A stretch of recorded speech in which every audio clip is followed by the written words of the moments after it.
디모데 후서 3장 1절로부터 17절까지의 말씀입니다. 너는 이것을 알라. 말세에 고통하는 때가 이르러 사람들이 자기를 사랑하며 돈을 사랑하며 자랑하며 교만하며 비방하며 부모를 거역하며 감사하지 아니하며 거룩하지 아니하며 무정하며 원통함을 풀지 아니하며 모함하며 절제하지 못하며 사나우며 선한 것을 좋아하지 아니하며 배신하며 조급하며 자만하며 쾌락을 사랑하기를 하나님 사랑하는 것보다 더하며 경건의 모양은 있으나 경건의 능력은 부인하니 이 같은 자들에게서 내가 돌아서라. 그들 중에 남의 집에 가만히 들어가 어리석은 여자를 유일하는 자들이 있으니 그 여자는 죄를 중히 지고 여러 가지 욕심에 끌린 바 되어 항상 배우나 끝내 진리의 지식에 이를 수 없느니라. 안네와 암브레가 모세를 대적한 것 같이 그들도 진리를 대적하니 이 사람들은 그 마음이 부패한 자요 믿음에 관하여는 버림받은 자들이라. 그러나 그들이 더 나아가지 못할 것은 저 두 사람이 된 것과 같이 그들의 어리석음이 드러날 것임이라. 나의 교훈과 행실로 의향과 믿음과 오래 참음과 사랑과 인내와 박해를 받음과 고난과 또한 안디옥과 이고니온과 루스드라에서 행한 일과 어떠한 박해를 받은 것을 내가 과연 보고 알았거니와 주께서 이 모든 것 가운데서 나를 건지셨느니라. 무릇 그리스도 예수 안에서 경건하게 살고자 하는 자는 박해를 받으리라. 악한 사람들과 속이는 자들은 더욱 악하여져서 속이기도 하고 속기도 하나니 그러나 너는 배우고 확신한 일에 거하라. 너는 네가 누구에게서 배운 것을 알며 또 어려서부터 성경을 알아나니 성경은 능히 너로 하여금 그리스도 예수 안에 있는 믿음으로 말미암아 구원에 이르는 지혜가 있게 하느니라. 모든 성경은 하나님의 감동으로 된 것으로 교훈과 책망과 바르게 함과 의로 교육하기에 유익하니 함께 있습니다. 이는 하나님의 사람으로 온전하게 하며 모든 선한 일을 행할 능력을 갖추게 하려 함이라. 아멘. 기도하시겠습니다. 사랑의 하나님, 우리를 가정과 교회와 이 나라를 위한 기도자로 세워주셨음에 감사합니다. 아멘. 아직은 갈 길이 멀고 어두워서 보이지 않아도 하나님께서 살아계시니 우리의 기도가 주님의 때에 주님의 방법대로 응답될 줄로 믿습니다. 아멘. 이 시간 말씀과 기도 가운데 우리와 만나주시고 우리를 통해 주님의 새로운 일을 시작하여 주시옵소서. 아멘. 예수 그리스도의 이름으로 기도합니다. 아멘. 말세를 살아가는 사람들이라는 제목으로 말씀 전할 때에 많은 은혜 받으시기 바랍니다. 아멘. 오늘의 핵심 주제는 세상을 이기는 방법은 하나님 사랑과 이웃 사랑뿐이다 라는 것입니다. 디모데후서는 순교를 기다리는 사도 바울의 개인적인 편지, 에베소 교회를 담임하고 있는 디모데에게 쓴 격려와 권면의 편지입니다. 오늘 말씀에서 사도 바울은 타락으로 치닫는 세상의 모습을 언급하고 있습니다. 이 모습은 에베소 교회를 어지럽히고 있는 거짓 교사들의 모습이기도 합니다. 말세라는 단어가 나오는데요. 말세라는 것은요, 예수님의 부활에서 시작하여서 예수님의 재림까지의 기간을 말합니다. 마지막 때죠. 우리가 살고 있는 지금 이 시간입니다. 사도 바울은 이 말세의 때가 매우 힘들고 또 고통스러운 시간들이 될 것이라고 경고합니다. 말세를 살아가는 사람들의 가장 큰 특징은 무엇이냐면요, 자기 자신을 사랑하고 돈을 사랑하는 것. 이것이 가장 큰 말세의 특징입니다. 하나님을 사랑하지도 않고 이웃을 사랑하지도 않는데 윤리적인 삶을 살 수 없습니다. 필연적으로 도덕적인 부패가 따라옵니다. 나 자신을 위한 그 물질을 나 자신만을 위해서 사용하다 보면 이웃을 위해서 사용하지 않고 나 자신만을 위해서 사용하다 보면은 계속 나 자신을 위해서 사용하고 싶잖아요. 그러니까 다른 사람한테 갈 것도 나한테 계속 오다 보면 이 도덕적인 부패가 따라오게 됩니다. 내 가족 이렇게 하다 보면 그렇게 되는 거죠. 도덕이나 윤리, 하나님의 뜻 이런 것보다는 내 마음과 내 뜻이 우선이 되기 때문에 그렇습니다. 성경은 이걸 죄라고 얘기하는 겁니다. 하나님 뜻대로 하지 않고 내 뜻대로 하는 것, 이것이 죄라는 것이죠. 이런 죄들이 나오는데요. 자랑, 교만, 비방, 부모 거역, 감사하지 않고 거룩하지 않음, 무정, 용서하지 않음, 모함, 무절제, 사나움, 선한 것을 경멸함, 배신, 완고함, 자만, 영원하신 하나님보다 지금 현재의 일시적인 쾌락을 사랑함, 가짜 종교생활, 이것이 오늘 성경에 나오는 이 죄들인데요. 사실 이 말세 때에 여기에 하나라도 안 걸리는 사람은 없다. 그렇죠? 우리 안에 이런 죄악들이 분명히 있는 것입니다. 그것은 에베소 교회 안에 있는 거짓 교사들의 모습이기도 하고 또 우리의 모습이기도 합니다. 참된 기독교인으로 보이지만 사실은 가짜 기독교인이라는 것이죠. 이 예수님의 보혈이 없으면 우리는 이런 죄악 가운데서 살 수밖에 없는 거죠. 오직 우리 주님의 보혈로 우리를 항상 이렇게 씻어주시니까 우리가 하나님 앞에 나오는 거지, 이 모습이 뭐 우리의 모습하고 다른 모습은 없는 것입니다. 사도 바울은 디모데에게 이와 같은 사람들에게서 돌아서라 이렇게 권면하고 있습니다. 공동 번역 성경에는 이러한 자들을 멀리하시오. 디모데에게 사도 바울이 권면하는 겁니다. 이런 가짜 그리스도인들, 거짓 교사들하고는 멀리해라. 이런 가짜 기독교인들이 참 그리스도인과 참 너무 닮았어요. 그래서 구별하기가 어렵기 때문에 속지 말라고 경고하는 것입니다. 그러나 그들은 결국 참 모습을 드러낼 것입니다. 이것이 알곡과 가라지의 비유죠. 처음에는 어린 알곡과 어린 가라지는 뭐가 뭔지 몰라요. 똑같아요, 둘이서. 그래서 예수님 그 주인한테 일꾼들이 물어보잖아요. 그 가라지 다 뽑냐고. 그랬더니 두 개가 구별되지 않기 때문에 주인이 얘기하는 거죠. 아니, 지금은 같이 자라게 내버려둬라. 혹시 가라지 뽑다가 알곡 다칠라. 그러면서 나중에 다 자라게 되면 알곡과 가라지는 차이가 나거든요. 그럼 그때 뽑으면 된다라고 얘기하는 것입니다. 결국 이 참 그리스도인과 거짓 그리스도인은 그 모습을 드러내게 돼 있습니다. 잘하지 않아도요. 그 중간중간에 어떤 이슈가 있을 때 그것이 정말 참 그리스도인인지 거짓 그리스도인지 나타나거든요. 드러나거든요. 그 이슈를 세상적이거나 아니면 뭐 요즘 같아서는 뭐 동성애 이슈가 크니까요. 그런 이슈들이 있을 때 자기의 믿음의 고백을 하게 되거든요. 그런 모습 속에서 이제 드러나는 거죠. 물론 이제 그거가 다는 아니니까 우리는 계속해서 이렇게 그 참 모습을 드러낼 때까지 이렇게 기다리지만 그럴 때도 있다는 것이죠. 어떤 이슈에 대해서 예수님의 특히 이런 이슈, 예수님에 대한 이슈에서는 절대 이게 드러나게 돼 있거든요. 이단하고 이단이 아닌 참은 그 예수님에 대해서는 다 드러나거든요. 예수님을 어떻게 보느냐에 따라서. 그래서 우리는 예수님을 어떻게 보느냐, 그것을 기준으로 이단인지 아닌지를 구별할 수가 있는 거예요.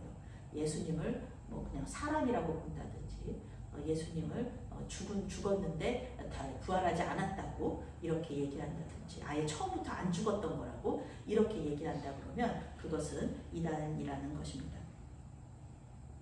거짓 교사들은 죄와 정욕에 사로잡힌 어리석은 여자들을 이용하여서 교회 공동체를 하나님과 멀어지게 합니다. 이 거짓 교사들의 목적은 교회 공동체가 하나님을 따르는 것이 아니라 자기들을 따르게 만드는 것. 그것이 그들의 목적이죠. 하나님의 뜻보다는 자기의 뜻을 구하는 거예요. 그래서 사람들이 하나님의 뜻을 따라서 가는 것보다는 나의 뜻을 따라서 가려고 사람들을 사실 이용하는 거죠. 사도 바울은 이런 거짓 교사들을 얀네와 얀브레에 비유합니다. 유대 전설 속의 인물이거든요. 이 두 사람, 얀네와 얀브레. 바로 앞에서 모세의 기적을 흉내낸 마술사들이 있었잖아요. 그런데 그 마술사들의 이름이 바로 얀네와 얀브레라는 것입니다. 이스라엘 백성들의 출애굽을 막지 못할 것을 깨달은 바로가 이스라엘 백성들 안에 이 두 사람을 심어놓은 거예요. 근데 이제 그 모세가 이렇게 출애굽을 할 때 이방 잡족들 또 애굽 사람들도 많이 따라 나왔었거든요. 근데 그 중에 두 사람이 있었다는 거죠. 이거 뭐 유대 전설에 나오는 이야기입니다. 얀네와 얌브레가. 그리고 이 사람들이 아주 그냥 거짓으로 개종을 하고요. 계속해서 이 이스라엘 백성들이 우상 숭배를 하도록 계속 유혹하는 거예요. 그래서 유대 전설에 따르면 이 두 사람이 이스라엘 공동체 안으로 들어와서 아주 그냥 이스라엘 공동체를 망하게 하려고 금송아지 사건을 주도했다. 이렇게 그 유대 전설에 나오는 겁니다. 그 사람들이 바로 얀네와 얌브레라는 거죠. 얀네와 얌브레가 이스라엘 백성들의 믿음을 무너뜨리기 위해서 가만히 들어온 것처럼 거짓 개종해가지고 들어오고, 이단들도 많잖아요. 신천지 사람들도 교회 하나를 이렇게 엎으려고 우리 그 교회같이 작은 교회로 와가지고 점점 많아지고, 우리 교회 교인들 아무리 그래도 저까지 포함 6명밖에 안 되는데 막 12명, 20명이 들어와가지고 우리 교회를 자기네 교회로, 신천지 교회로 만들어버리는 그런 일들이 있는 거죠. 그래서 이 거짓 교사들 역시 에베소 교회를 무너뜨리기 위해서 공동체 안으로 들어온 악한 사람들이라는 것입니다. 그러나 이 거짓 교사들은 더 이상 악한 영향력을 끼칠 수 없을 것이다. 곧 모든 사람들이 그들에 대한 진실을 알게 될 것이니까, 이 사도 바울이 얘기하는 거예요.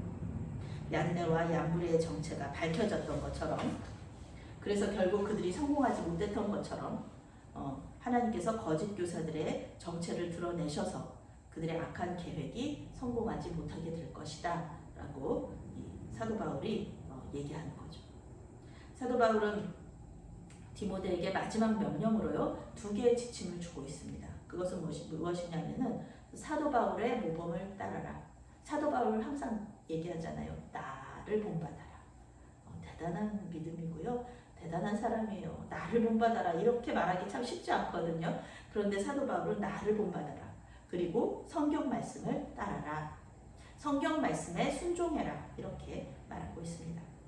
먼저 디모데가 보고 들은 사도 바울의 말과 행동을 자신의 삶에서, 그러니까 사도 바울처럼 살아라. 네가 나를 봤잖아. 디모데야, 네가 나와 선교여행을 하면서 내가 어떻게 사는지, 내가 어떻게 주님과 동행하는지, 내가 어떻게 전도하는지, 내가 어떻게 말하는지 다 봤잖아. 그러니까 그것을 따라서 살거라. 이렇게 유언을 하는 것이죠. 거짓 교사들과는 정반대의 삶을 살았던 사도 바울. 자신의 목숨을 목숨을 아깝게 생각하지 않고 자기의 유익을 구하지 않고 그냥 주님의 복음을 위해서 그냥 그렇게 살았던 이 사도 바울. 그렇게 따라가라는 거죠. 하나님을 사랑하고 이웃을 사랑하면서 고난과 박해를 받았었던, 그리고 지금도 감옥 안에서 박해받고 있는 거잖아요. 이제 곧 순교의 이제 날이 다가오는데 그것을 기다리고 있는 이 사도 바울이 얘기하는 거죠. 자신의 고난에 대해서 말하면서 자신을 높이는 게 아니에요. 이 상황 속에서도 내가 뭐 예수님 복음 전하다가 내가 이렇게 됐어. 나는 정말 대단한 사람이야. 얘기하고 싶거든요. 사도 바울은 그렇게 대단한 사람이에요. 사실은 자신이 그렇게 얘기를 해도 충분히 정말 대단한 사람인데 자기가 그렇게 얘기하지 않아요. 모든 박해 가운데 자신을 건져주신 하나님의 신실하심을 증거하고 있습니다. 내가 그렇게 죽을 고비를 많이 넘겼지만 하나님께서 나를 그렇게 지켜주시고 건져주셨단다. 이렇게 하나님을 높이고 있는 것입니다. 바울의 교훈, 행실, 믿음, 오래 참음, 사랑, 인내, 박해와 고난은 이 디모데가 바울의 삶을 보면서 직접 옆에서 보기도 하고요. 실제로요. 그리고 듣기도 했던 그런 일들입니다. 거짓 교사들이 쾌락을 추구하고 자기 유익을 구하고 사람들을 자기 편으로 끌어들여서 자기 마음대로 하고 이러는 것들을 그 디모데는 보고 있는 거잖아요. 거짓 교사들의 모습을. 그리고 자기가 봤던 사도 바울의 모습. 그거를 2개를 이렇게 비교하는 거죠. 바울은 하나님이 주신 소명을 계속해서 그 구령의 열정, 하나님 사랑과 이웃 사랑으로 그 목숨 걸고 복음 전하러 다녔잖아요. 그런 거 보는 거죠. 그러면서 이 고난과 박해 가운데서도 하나님을 끝까지 신뢰하고 하나님께 기도하고 곧 이제 순교할 때가 됐는데 그마저도 감사한 거예요. 사도 바울은 여러 성경 속에서 나오죠. 이제 정말 내가 이제 때가 됐구나. 너무 감사하다. 이제는 하나님께로 갈 때가 됐구나. 그러면서 기뻐하잖아요. 박해와 고난은요, 예수님께서 이미 예언하셨던 일입니다. 요한복음 15장에 이렇게 나오는 거죠. 악한 사람들과 사기꾼은 다른 사람들과 자신을 속이면서 더 악해질 것이다. 이런 악과 대적할 수 있는 방법으로 사도 바울은 무엇을 얘기하냐면 성경을 중심으로 사역하라. 성경에 대한 얘기하고 있습니다. 성경을 읽고 권하고 가르치라. 이 세 가지를 얘기하면서 악과 싸울 수 있는 방법은 성경뿐이다라는 것이죠. 성경은 하나님의 감동으로 된 것이다.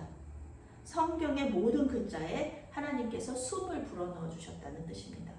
하나님께서 이렇게 불러주신 거 이렇게 해석하시는 분들도 있어요. 성경은 이렇게 그 시편 기자한테 하나님이 불러주신 거예요. 자, 이렇게 써라. 디모데 사도 바울아 이렇게 써라. 너는 이것을 알라. 그러면 이렇게 쓰라고 했던 그렇게 그 해석을 하시는 분들도 계셔요. 그런데 오늘 말씀에서 나온 것은 성경은 하나님의 감동으로 된 것이다. 이 말은 성경의 모든 글자에 하나님께서 숨을 불어 넣어 주셨다라는 뜻입니다. 하나님의 계시를 사람이 기록한 책이에요. 하나님께서 계시를 주시고 그 다음에 이렇게 사람이 기록한 책이죠. 우리가 성경을 하나님의 말씀으로 받는 이유는요, 하나님께서 기록하는 그 모든 과정 속에서 역사하셨다는 겁니다. 우리도 마찬가지예요. 우리도 이렇게 글을 쓸 때요, 하나님이 불러주시지 않더라도 하나님께서 단어를 생각나게 하시잖아요. 저도 이렇게 설교문 작성할 때요, 하나님께서 이렇게 설교할 때 하나님 계속 기도하면서 쓰거든요. 하나님 앞에 기도하면서 설교문을 쓰는데 그때마다 하나님께서 이런 내용을 생각나게 하시고 기억나게 하시고 어떤 말씀, 이 성경 구절, 그래 요한복음 15장에 이런 성경 구절이 있었지, 그러면서 이렇게 그렇게 생각하시는 대로 성령께서 인도하시는 대로 쓰게 되어 있거든요. 성경도 마찬가지입니다. 저도 이렇게 설교문을 쓸 때 이러는데 당연히 성령 충만했던 이 성경을 기록한 분들한테는 얼마나 더 큰 성령의 역사가 있었겠습니까? 우리는 성경을 믿을만하다. 하나님의 말씀을 우리는 받을만하다는 것입니다. 성경의 유익은요, 성경 안에 있는 모든 것이 하나님의 말씀이다. 이 모든 것은 사람들을 가르치고 도와주고 고쳐주고 어떻게 살아야 할지를 보여주는데 도움이 된다는 것입니다. 물론 성경 속에는요, 하나님의 말씀으로 된 것이지만 하나님의 말씀만 있지 않고요, 성경 속에서는 마귀가 한 말도 있잖아요. 그리고 당나귀가 한 말도 있잖아요. 뱀이 한 말도 있잖아요. 그게 다 성경 속에 기록된 거죠. 그들의 하는 말은 이런 마귀가 이런 말을 하는구나, 이런 거짓말을 하는구나, 그러면서 우리한테 알려주는 거죠. 어떻게 모든 사람들이 어떻게 가르치고 도와주고 고쳐주고 어떻게 살아야 할지, 이거 마귀가 이렇게 얘기하는 거는 그렇게 살면 안 되는구나, 뱀이 이렇게 가난하게 거짓말을 하는구나, 이렇게 사람을 미혹하는구나, 이렇게 보고요. 또 이렇게 동물들이 또 나귀가 또 얘기하는 거를 들으면서 하나님께서는 정말 이렇게도 역사하시는구나, 이런 것들을 우리가 보는 거죠. 2000년 전, 몇만 년 전, 몇천 년 전에 이스라엘 사람들 중동의 사막신이라고 막 말하는 사람들도 있어요. 그들하고 우리가 무슨 상관이냐 막 이렇게 얘기하는 사람들이 있거든요. 그런데 성경은 단순히 유대인의 역사가 아닙니다. 유대인의 역사 속에서 하나님께서 어떻게 일하셨는지 그것을 우리가 보는 거예요. 교회의 역사를 보는 게 아니에요. 물론 교회의 역사를 우리가 보죠. 사도 바울의 삶도 우리가 보죠. 그런데 그런 것보다 그 역사 가운데 일하시는 하나님, 그것을 우리가 볼 수 있어야 된다는 거죠. 말씀과 말씀, 이 성경 구절, 이 행간에서 하나님께서 어떻게 역사하시는지, 하나님께서 무슨 말씀을 하시는지 그것을 우리가 깨달을 수 있도록 해주는 책, 그것이 바로 성경이라는 것입니다. 하나님을 알게 하고 믿게 하고 또 그분을 높이기 위해서 살게 하는 것, 그것이 바로 성경이라는 것입니다. 결국 성경은 하나님의 종들이 모든 선한 일을 할 수 있도록 훈련시킵니다. 성경을 읽고 묵상하는 가운데 하나님의 뜻을 계속해서 우리가 알게 되는 거죠. 성경 말씀을 통해서 하나님의 음성을 듣게 되는 것이죠. 선한 일은 하나님께서 보시기에 선한 일이다. 우리가 보기에 선한 일, 또 사람이 생각하기에 선한 일은요, 계속해서 변하게 되어 있어요. 선한 일, 사람의 생각은요, 그렇게 시대를 따라서 패러다임이 자꾸 바뀌면서요, 그때는 맞았는데 지금은 맞지 않는 일들이 있거든요. 과학도 처음에 막 그랬잖아요. 막 지구가 이렇게 동그랗다. 그거 사람들 다 안 믿었었던 때가 있었어요. 지구는 네모나다라고 믿었던 때가 있지만 지금은 우주에서 사진 보면은 지구는 정말 아름다운 푸른색 별로 동그랗잖아요. 변할 수 있다. 그렇지만 하나님의 말씀은 변함이 없고요. 하나님께서 옳다 그러시는 것은 변함없이 옳습니다. 아무리 세상이 바뀌어도요. 하나님께서 옳다 그러는 것은 옳고요. 하나님께서 선하다 그러는 것은 선하고요. 하나님께서 악하다 그런 것은 악한 겁니다. 그것을 자꾸 사람이 그거 세상 바뀌었는데 그 하나님의 말씀 그거 뭐 그때나 했던 거지 지금은 아니다. 이렇게 말하면서 선과 악을 바꿔버리고 우리가 해야 되는 일들을 하지 않게 하는 그런 일들은 전부 다 악한 것이다 라는 것입니다. 오늘 사도 바울은 거짓 교사들과 대적하면서 박해받는 교인들을 돌보는 디모데에게 이러한 어려움을 이길 수 있는 해법으로 성경을 제시하고 있습니다. 성경 말씀을 읽고 묵상하고 또 순종함으로써 그 모든 어려움을 이겨내고 믿음의 성장을 이루어갈 수 있다라고 사도 바울이 얘기하는 거죠. 단지 성경을 알고 공부하는 데서 그치면 안 됩니다. 성경은 정말 뭐 좋구나. 너무 재밌다. 정말 성경 과학적이다. 막 이러면서 뭐 논리적이다. 막 이렇게 얘기하면서 그냥 그걸로 끝내는 거 그런 거 안 된다는 겁니다. 그래서는 거짓 교사들과 대적할 수 있는 능력이 없다. 성경 말씀에 순종하면서 그 말씀을 삶으로 살아내야 되는 거예요. 그 말씀을 삶으로 구체화시켜야 되는 겁니다. 살아있는 말씀으로 우리가 믿고 그 말씀대로 사는 것. 성경 말씀에 순종하면서 말씀대로 사는 것이 얼마나 어렵고 힘든지 그것을 우리가 깨닫고 하나님께 도움을 구하고 하나님께 또 응답받고 그러면서 하나님의 능력으로 그 말씀을 살아내고 하나님의 정말 하나님 살아계시는구나 이렇게 깨닫게 될 때 그분의 능력을 경험할 때 우리의 믿음이 강해지고요. 우리의 믿음에 성숙이 있는 겁니다. 계속해서 이렇게 그래서 이런 고난과 어려움은요. 이 과정이 지나가면 지나갈수록 우리가 하나님을 더 알게 되고요. 더 관계 속에서 더 깊어지고요. 우리의 신앙이 더 굳어지고 또 성숙해지는 겁니다. 성경에서 말하는 그 두 가지가 하나님 사랑과 이웃 사랑이잖아요. 이게 쉽지 않습니다. 성경 말씀에 하나님 사랑, 이웃 사랑 너무 좋지. 그렇게 하는 거 너무 당연한 거 아니야? 이 말하는 거고요. 실제로 그 삶을 사는 것은 굉장히 어렵다는 것입니다. 성경 말씀에 순종하기는 어렵지만 하나님께서 순종하라 이렇게 말씀하셨어요. 이렇게 말씀하실 때는 이런 말씀이 숨어 있는 거예요. 내가 이거 순종하는 거 어려운 거 다 알아. 그런데 내가 순종하라고 할 때는 네가 순종할 수 있도록 내가 도와준다는 말이 여기에 숨어 있단다. 이렇게 하나님께서 말씀하시는 거예요. 그래서 예수님께서 죽으시고 다시 살아나시고 또 부활 승천하시면서 성령께서 오는 것이 너희에게 유익이다라고 말씀해 주셨잖아요.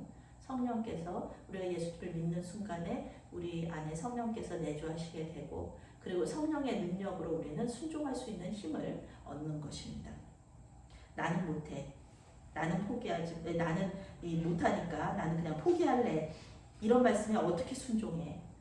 하나님 사랑, 이웃 사랑, 죽기까지 어떻게 순종해? 이렇게 포기하지 마시고 예수님이니까 죽기까지 순종했지. 예수님은 하나님이시니까 가능했지. 이렇게 얘기하지 마시고요. 주님께 도움을 요청하시기 바랍니다. 주님, 말씀에 순종할 수 있도록 힘을 주세요. 주님, 이 말씀이 무슨 뜻인지 알려주시고 어떻게 하면 순종할 수 있을지 지금 제가 있는 이 상황에서 제가 할 수 있는 거 그거 순종하겠습니다. 우리 주님 도와주세요. 이렇게 말할 때요, 우리 예수님께서 절대 외면하지 않으십니다. 우리의 그 기도에 항상 응답해 주시는 거예요. 우리가 막 10원 헌금하는데 하나님께서 막 1,000만 원, 2,000만 원 막 헌금해라 이렇게 얘기하시지 않고요. 우리가 아직 전도할 수 있는 준비가 안 됐는데 네가 인수동뿐만 아니라 강북구 뭐 전 세계로 가서 나가라 막 이렇게 얘기하지 않으시거든요. 우리를 너무 잘 알고 계시는 거예요. 우리 하나님께서는 우리 제자들도 그랬잖아요. 처음부터 순교했나요? 아니죠. 차츰 훈련하시잖아요. 하나님께서. 주님께서 우리가 순종할 수 있도록 도와주실 줄로 믿습니다.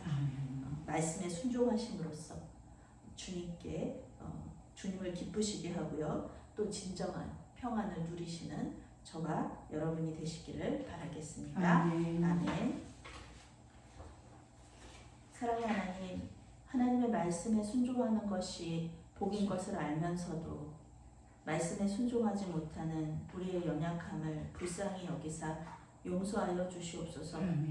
십자가에서 죽기까지 순종하신 예수님을 본받아 주님의 말씀에 순종함으로써 주님을 높여드릴 수 있도록 도와주시옵소서. 몸과 마음이 아파 고통하는 지체들에게 이 시간 찾아가 주셔서 위로하여 주시고 고쳐주시옵소서. 훌훌 털고 일어나 건강해져서 교회에서 만나 기쁨의 교제를 나눌 수 있도록 도와주시옵소서. 예수 그리스도의 이름으로 기도합니다. 아멘.